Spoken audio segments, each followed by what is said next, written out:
Welcome to Penrose Learning, where we make understanding easy. You start by ensuring you have an administrator account and a quick system restore point. This protects you if a driver causes trouble. Next, open Device Manager.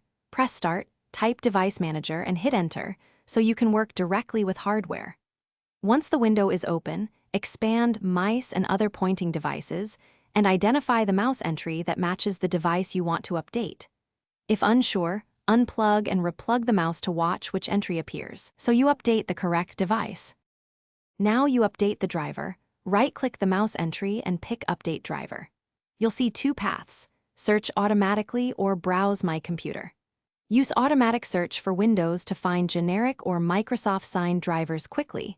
Choose Browse when you have a manufacturer package. If you downloaded a driver, extract the zip, then point the installer to the folder containing the INF file. Make sure to accept prompts for unsigned drivers only if you trust the source. Otherwise, cancel and obtain a signed driver. Finish by restarting Windows so the new driver fully initializes. This often resolves lingering issues. Once restarted, test pointer movement, buttons, and any DPI or lighting settings using the manufacturer app if one is available. If the mouse behaves worse, right-click the device in Device Manager, open Properties, and use Rollback Driver. If that fails, use your restore point to return the system. One key troubleshooting tip: try a different USB port or another PC to isolate whether it's hardware.